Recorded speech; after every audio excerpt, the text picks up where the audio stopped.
आतंकी हमले की साजिश में गिरफ्तार 6 में से 4 आतंकियों को कोर्ट ने 14 दिनों की पुलिस रिमांड पर भेजा। बाकी 2 आतंकियों की आज कोर्ट में पेशी।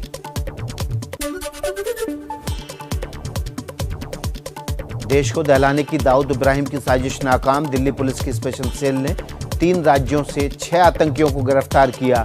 भारी मात्रा में विस्फोटक और हथियार बरामद। दाऊद के भाई अनीस इब्राहिम को हथियार और फंडिंग की जिम्मेदारी दी गई है। दिल्ली, यूपी, महाराष्ट्र समेत कई बड़े शहरों में नवरात्रि और दशहरे पर बड़े धमाके की साजिश थी। उसामा और जीशान से पूछताछ में बड़ा खुलासा। दोनों ने पाकिस्तान में ट्रेनिंग ली थी। जिस बोट में दोनों मस्कट से पाकिस्तान गए उसमें 15 बांग्ला भाषी भी थे। इन आतंकियों की तलाश जारी है। ओडिशा पुलिस ने डीआरडीओ के 4 कर्मचारियों को गिरफ्तार किया। पाकिस्तानी खुफिया एजेंटों को रक्षा विभाग से जुड़ी अहम जानकारियां लीक करने का आरोप। सभी आरोपी डीआरडीओ में कॉन्ट्रैक्ट पर थे। शुरुआती जांच में हनी ट्रैप का शक। केंद्रीय कैबिनेट की आज सुबह 11 बजे बैठक होगी। ऑटो और ड्रोन सेक्टर के लिए पीएलआई योजना को मिल सकती है मंजूरी। प्रधानमंत्री स्वास्थ्य भारत योजना को भी मंजूरी संभव। पीएम मोदी की अध्यक्षता में राष्ट्रपति भवन में करीब 5 घंटे तक मंत्रिपरिषद की बैठक हुई। स्वास्थ्य मंत्री और शिक्षा मंत्री ने कार्य क्षमता बढ़ाने को लेकर प्रेजेंटेशन दिया। सभी मंत्रियों ने डिनर भी किया। प्रधानमंत्री मोदी राज्यसभा के सभापति और लोकसभा स्पीकर के साथ करेंगे संसद टीवी लॉन्च। राज्यसभा और लोकसभा टीवी चैनलों को मिलाकर नया संसद टीवी आ रहा है। जीएसटी काउंसिल की परसों लखनऊ में बैठक। पेट्रोल डीजल को जीएसटी के दायरे में लाने पर हो सकता है विचार। सूत्रों के मुताबिक कोरोना से जुड़ी जरूरी सामग्री पर टैक्स छूट की समय सीमा भी आगे बढ़ाई जा सकती है। कोवैक्सीन को इस महीने के आखिरी तक डब्ल्यूएचओ से मिल सकती मंजूरी। नीति आयोग के सदस्य वीके पॉल ने बताया। जेईई मेंस परीक्षा के नतीजों का ऐलान। 44 छात्रों ने 100 परसेंटाइल स्कोर किया। पहली रैंक पर रहे 18 छात्र। नेशनल टेस्टिंग एजेंसी की आधिकारिक वेबसाइट पर छात्र देख सकते हैं नतीजे। और आइए अब बात करते हैं गुजरात की, जहां भूपेंद्र पटेल के सीएम बनने के बाद अब आज उनकी कैबिनेट में कुछ नए चेहरे शामिल होने वाले हैं, तो कुछ की छुट्टी होना भी तय माना जा रहा है।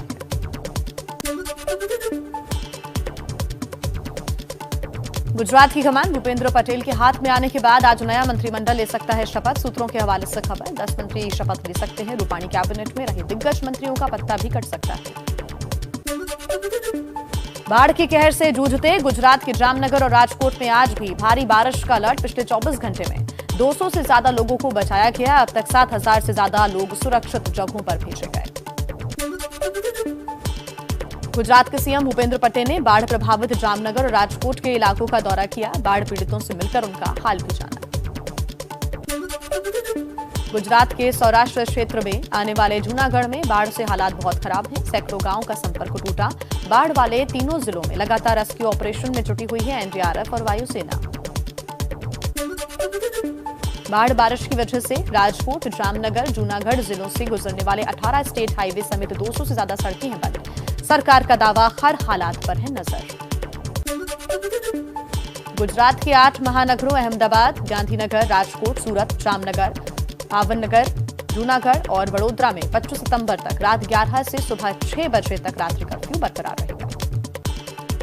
अब सबसे बड़े प्रदेश यूपी की खबर, जहां 6 महीने में चुनाव होने हैं, लेकिन सियासी पारा अभी से हाई है। पीएम मोदी की मिशन यूपी पर जाट वोटरों को साधने की कोशिश। अलीगढ़ में राजा महेंद्र प्रताप सिंह स्टेट यूनिवर्सिटी का शिलान्यास किया। बोले 20वीं सदी की भूल का 21वीं सदी में सुधार हो रहा है। यूपी की पिछली सरकारों पर बरसे पीएम मोदी, कहा बीजेपी ने यूपी को गुंडा, माफिया राज और भ्रष्टाचार से मुक्ति दिलाई। योगी राज में बेटियों को सुरक्षा मिली।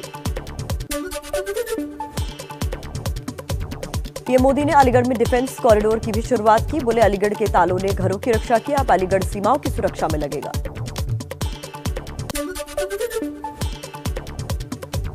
मोदी के दौरे के बाद योगी सरकार पर अखिलेश यादव का निशाना। कहा, मोदी ने पुरानी सरकारों के काम को लेकर झूठ बोला।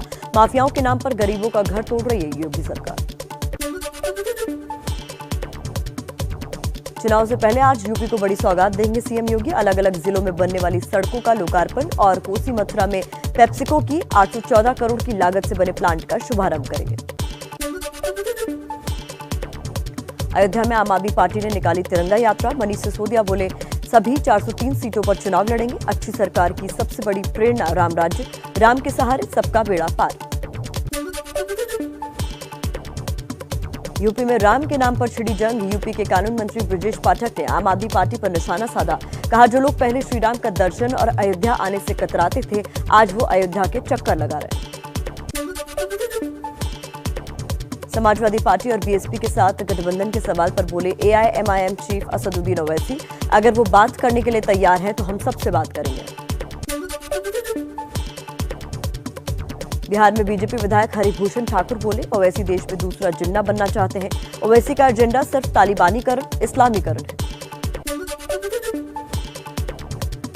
यूपी के फिरोजाबाद में डेंगू और वायरल बुखार का कहर जारी। अब तक 60 लोगों की मौत, तो दिल्ली से लगे गाजियाबाद में डेंगू के 21 मरीजों की पुष्टि।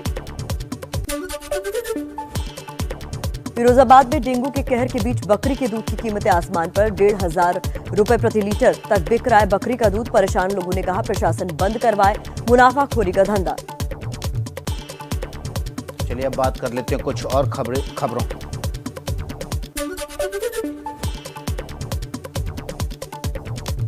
दूसरे राज्यों से आने वालों का ब्यौरा रजिस्टर रखने के निर्देश पर घिरे महाराष्ट्र के सीएम उद्धव ठाकरे। बीजेपी विधायक अतुल भातखलकर ने मुंबई के समता नगर थाने में शिकायत दी। उद्धव के खिलाफ केस दर्ज करने की मांग। बीजेपी विधायक अतुल भातखलकर बोले, रेप करने वालों की जाति, धर्म और प्रांत नहीं होता। उद्धव ने समाज को तोड़ने वाला बयान दिया। मराठी लोगों को खुश करने और अपनी नाकामी छिपाने के लिए ऐसा किया। वे माफी मांगी। बीजेपी के आरोपों पर शिवसेना सांसद संजय राउत का जवाब। कहा, सीएम उद्धव ने किसी जाति, धर्म या राज्य का नाम नहीं लिया। उनके बयान में कुछ गलत नहीं। बीजेपी का दिमाग ठिकाने पर नहीं है। शिवसेना के मुखपत्र सामना में साकीनाका रेप केस में मुख्य आरोपी के गांव जौनपुर पैटर्न के जिक्र से भी गर्मा रही है सियासत। महाराष्ट्र बीजेपी के उत्तर भारतीय मोर्चे ने शिवसेना से पूछा, पुणे के रेप को भी पुणे पैटर्न बोलना चाहिए क्या? दिल्ली और आसपास आज और कल फिर तेज हवाओं के साथ भारी बारिश का ऑरेंज अलर्ट। मौसम विभाग के मुताबिक 30 से 40 किलोमीटर प्रति घंटे की रफ्तार से चल सकती हवाएं। पंजाब और राजस्थान से क्या बड़ी खबरें हैं, वो भी आपको दिखाते हैं। पंजाब विधानसभा चुनाव के लिए एमपी से आएगी ईवीएम मशीन। उम्मीदवारों के खर्च की सीमा 27 लाख से बढ़ाकर 23,80,000 रुपए की गई है। राज्य के मुख्य निर्वाचन अधिकारी ने जानकारी दी। पंजाब के सीएम अमरिंदर सिंह ने 2 दिनों में दूसरी बार कहा कि किसान आंदोलन से राज्य और लोगों के हितों को नुकसान पहुंच रहा है। उन्होंने मोगा में अडानी के गोदाम और कोटकपुरा में एफसीआई के गोदाम तक अनाजों के लिए वाहनों की आवाजाही की इजाजत देने की भी गुजारिश की है। कैप्टन अमरिंदर सिंह के आर्थिक नुकसान वाले बयान पर किसानों का जवाब। कहा, आंदोलन से पंजाब के लोगों का फायदा। हमने लोगों का 800 करोड़ रुपए टोल टैक्स बचाया। हम किसान और दुकानदारों के फायदे के लिए लड़ रहे हैं।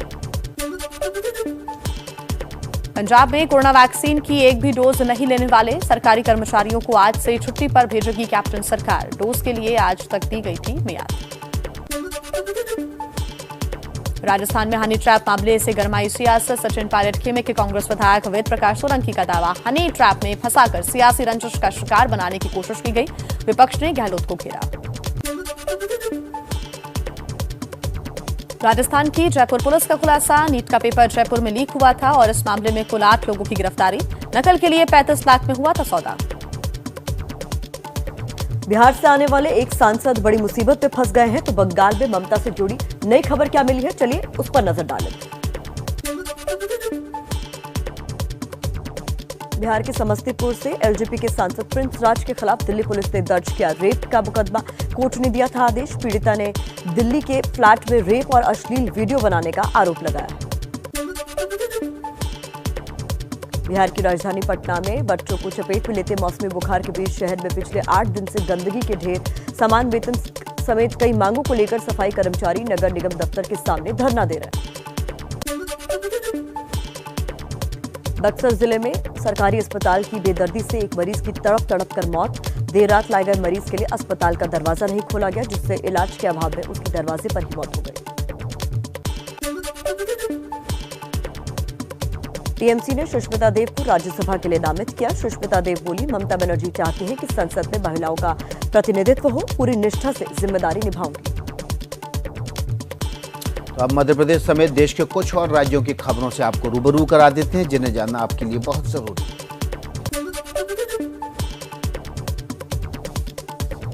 मध्य प्रदेश में डेंगू के मामले बढ़कर 2570 हुए। शिवराज सरकार आज से डेंगू विरोधी अभियान शुरू करेगी। रोकथाम के कामों के साथ साथ लोगों को जागरूक भी किया जाएगा।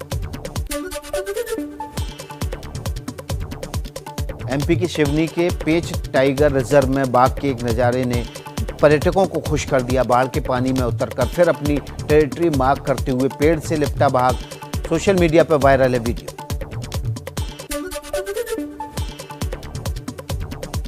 दिल्ली में हिमाचल के मुख्यमंत्री जयराम ठाकुर ने बीजेपी अध्यक्ष जेपी नड्डा से मुलाकात की। बोले, हिमाचल के विकास के कार्यों पर चर्चा हुई। 2022 में फिर सरकार बनाएंगे। कर्नाटक में मंदिर तोड़ने पर सियासी झगड़ा। बीजेपी सरकार पर कांग्रेस जेडीएस का हिंदू भावना को आहत करने का आरोप। बसवराज बोम्मई सरकार का दावा, सुप्रीम कोर्ट के आदेश पर मंदिर तोड़ा गया।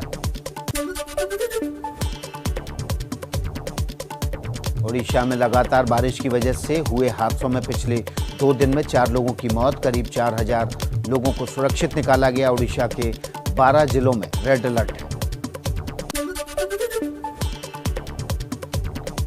कश्मीरी युवाओं को वायुसेना की ओर आकर्षित करने के लिए होगा एयर शो का आयोजन। 26 सितंबर को डल झील के किनारे आजादी का महोत्सव के तहत ये एयर शो आयोजित होगा।